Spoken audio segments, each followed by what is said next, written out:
Now we shall discuss about infinite series, अनंत श्रेणी।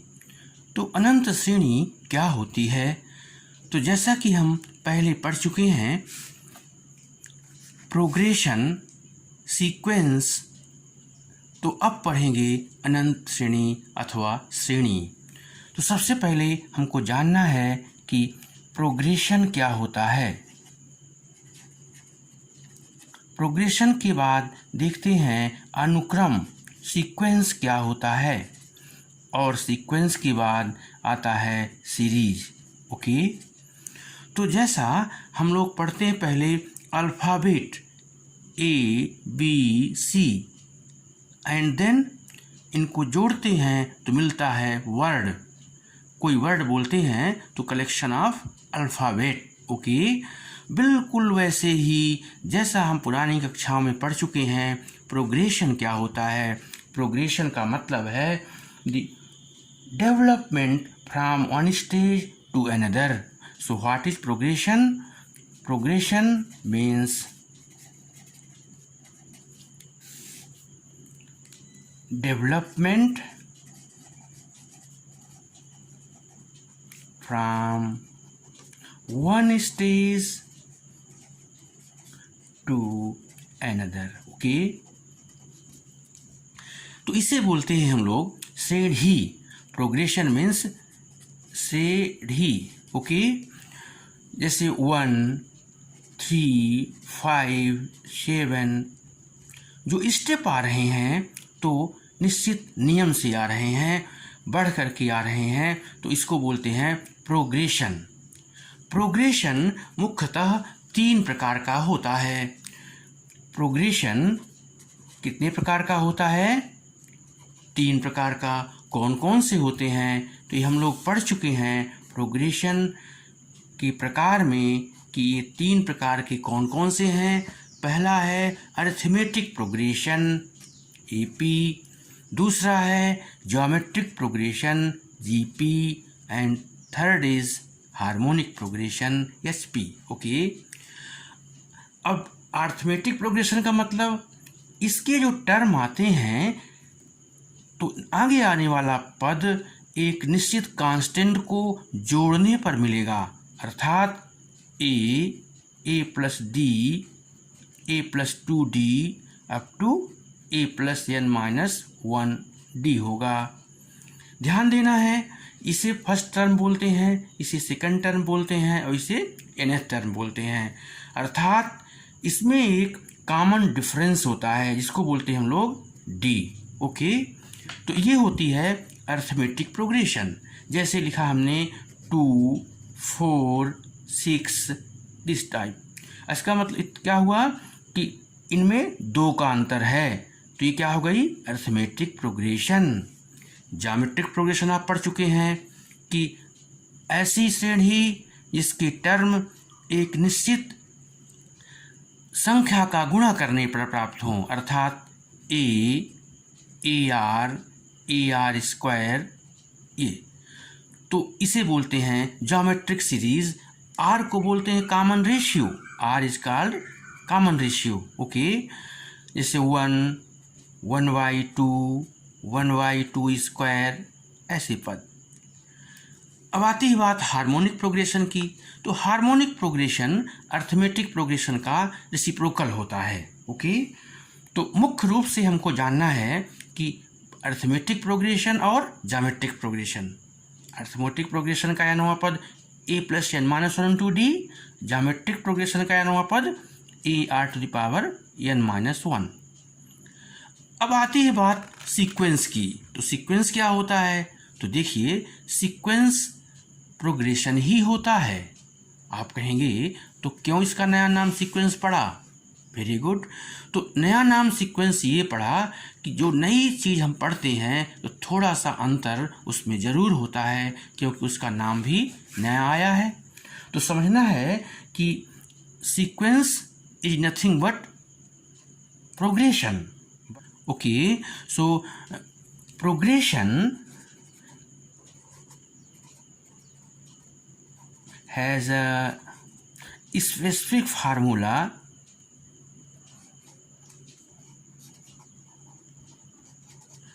for calculate the nth term. Okay,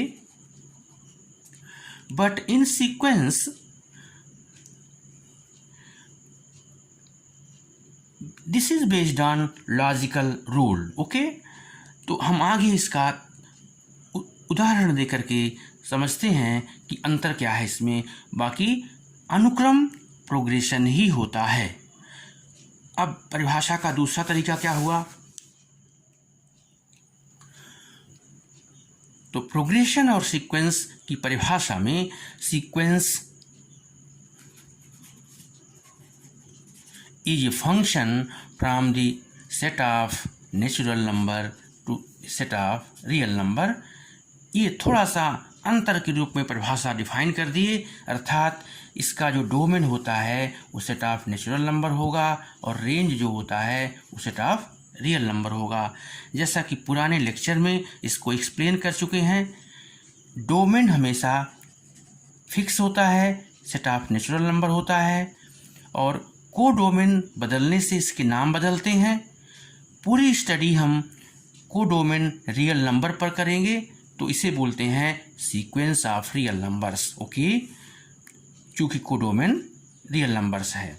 तो अब जैसे हम लोग पढ़ते हैं 1, 1/2, 1/3, 1/n, तो ये कहलाते हैं सीक्वेंस के टर्म अथवा प्रोग्रेशन के टर्म। ओके, तो यहाँ पर इसे बोलते हैं nth टर्म। तो सीक्वेंस में आप पढ़ चुके हैं, पहला पद A1, दूसरा पद A2, तीसरा पद A3 अप टू AN। तो ये हो गया सीक्वेंस। अब सीक्वेंस के बाद हम देख रहे हैं सीरीज। तो सीक्वेंस और सीरीज में फर्क ये है कि सीक्वेंस के टर्म के बीच कामा लगा होता है और सीरीज बनाने के लिए इन दो पदों के बीच एक ऑपरेशन लगा देते हैं। कौन सा ऑपरेशन? प्लस अथवा माइनस। ओके, अर्थात A1 plus A2 plus A3 plus AN plus, तो ये नया रूप आ गया, इसी का नाम है सीरीज, श्रेणी। ओके, तो इसको क्या बोलते हैं? ये है श्रेणी। तो इसकी परिभाषा क्या हो गई? So definition of series is a series is the sum of the terms of sequence. Okay, अनुक्रम के पदों को जोड़ दिया गया, वही नया नाम आ गया, सीरीज कहलाया। तो जैसा कि हमने देखा, प्रोग्रेशन और सीक्वेंस एक ही चीज़ है। सीक्वेंस के पदों को यदि जोड़ दिया जाए तो जो नया सिस्टम मिलता है उसे हम लोग सीरीज का नाम देते हैं। अर्थात series means a structure of the form U1 plus U2 plus U3 plus up to UN plus dot dot. चूँकि इसमें अनंत पद होते हैं इसलिए इसे अनंत श्रेणी कहते हैं। इस प्रकार सीक्वेंस में set of natural number, domain जो n अनंत संख्याएं होती हैं और इसी से बनता है सीक्वेंस। तो इसी प्रकार हमारे इस सीक्वेंस के टर्म को जोड़ने पर चूँकि यह श्रेणी बनती है, अतः इसे भी अनंत श्रेणी कहते हैं। यहाँ ध्यान देना है कि यदि टर्म फाइनाइट हैं तो वो हो जाएगी परिमित संख्याओं की श्रेणी। सामान्यतः हम इसमें अध्ययन करेंगे series of infinite terms. Okay, तो ये हो गई अनंत पदों की श्रेणी। यहाँ महत्वपूर्ण है श्रेणी का n वां पद निकालना। तो बड़े सिस्टम से निकालेंगे क्योंकि एक निश्चित नियम होगा, प्रथम पद, द्वितीय पद, तृतीय पद और n वां पद। अब आती है बात कि इसको अध्ययन क्यों कर रहे हैं। तो अध्ययन का तात्पर्य ये कि जिस प्रकार से हम सीक्वेंस में टेस्ट करते थे कि कोई भी सीक्वेंस कन्वर्जेंट है अथवा डाइवर्जेंट, तो वैसे ही इस अनंत श्रेणी के लिए हम लोग परीक्षण करेंगे कि यह अनंत श्रेणी अभिसारी है अथवा अपसारी। जैसा कि आप जानते हैं कि हम लोग फिजिक्स में स्टडी किए हैं कि यहाँ पर यदि अपन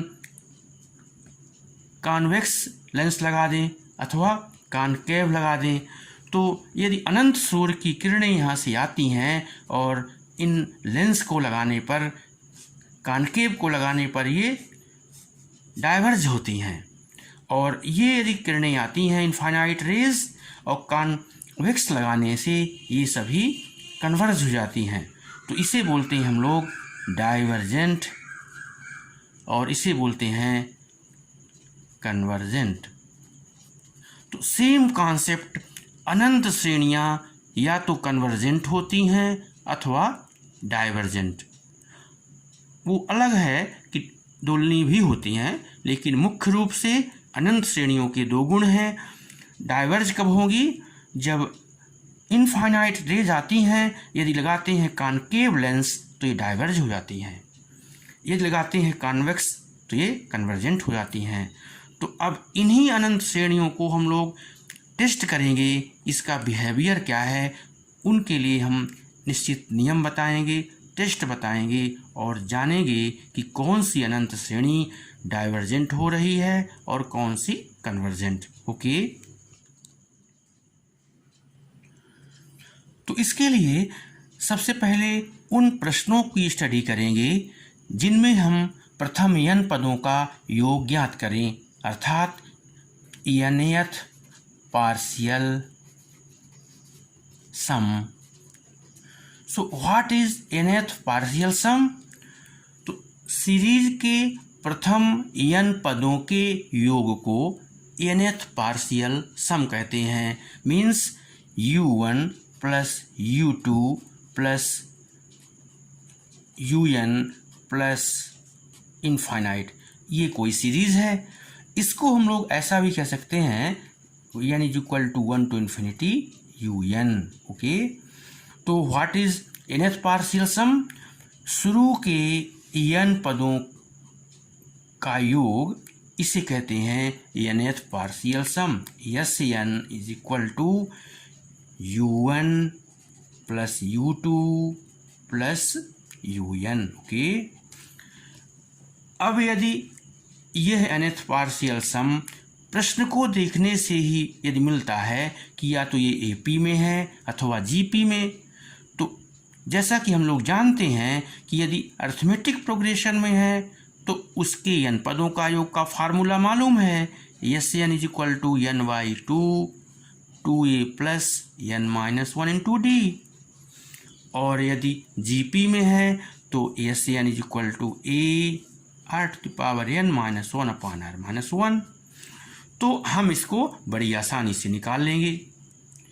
अब इस nth पार्शियल सम को यदि लिमिट लेते हैं, limit n tends to infinity Sn, तो दो बातें होगी, या तो ये फाइनाइट होगा अथवा इनफाइनाइट होगा।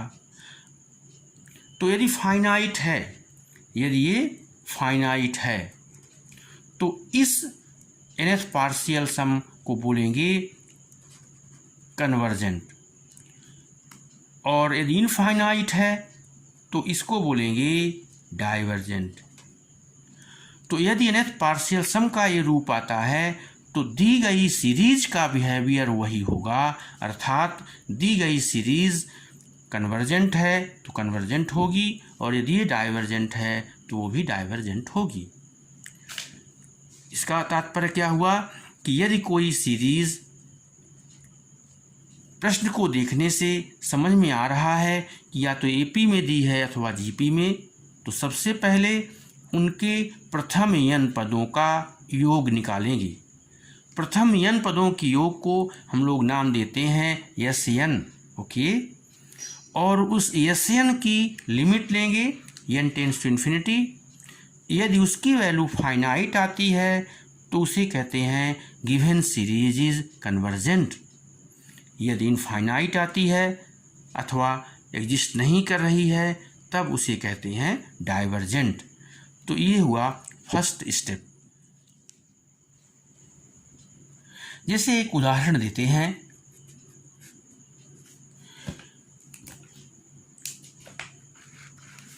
Test the series 1 + 1/2 + 1/2 square + 1/2 cube plus infinite. तो इस प्रश्न को देखकर समझ में आता है कि यह दी गई श्रेणी ज्योमेट्रिक प्रोग्रेशन में है, अर्थात इसके पद एक निश्चित संख्या का गुणा करने पर प्राप्त हो रहे हैं। तो सबसे पहले हम लोग इसका nth पार्शियल सम निकालेंगे। तो nth पार्शियल सम का मतलब क्या हुआ, इसके पहले हम लोग प्रथम n पदों को लिखेंगे।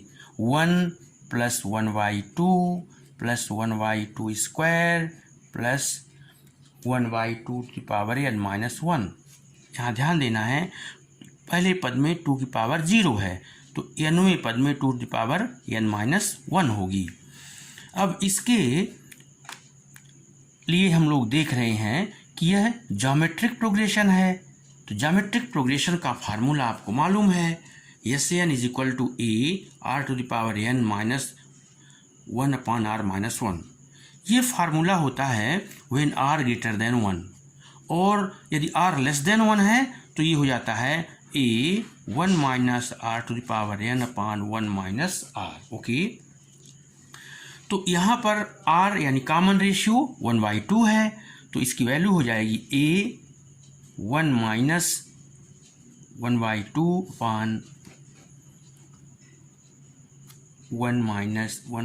ओके। तो ये हाफ, इसकी वैल्यू हो जाएगी 2 और 1 - 1/2n। Okay, so this is 2 - 1/2n-1। This is Sn। Okay, तो Sn को लिमिट लिया जाए, limit n tends to infinity Sn = limit 2 - 1/2n-1। Okay, तो यहाँ पर n टेंड्स टू इन्फिनिटी पर 2∞ 1/∞ 0, अल्टीमेटली यह वैल्यू होगी 2। ओके, अर्थात nth पार्शियल सम क्या आ गया, फाइनाइट। तो जैसा कि बता चुके हैं कि यदि फाइनाइट है तो उसे कहते हैं अभिसारी, कन्वर्जेंट। ओके, तो यह सीरीज क्या हो गई, कन्वर्जेंट। यदि यहीं पर यहाँ इनफाइनाइट होता तो इस सीरीज को बोलते डाइवर्जेंट। तात्पर्य ये कि यदि प्रथम n पदों के लिए लिमिट लेने पर वैल्यू फाइनाइट आती है तो सीरीज कन्वर्जेंट होगी, और यदि इनफाइनाइट आती है तब सीरीज डाइवर्जेंट होगी।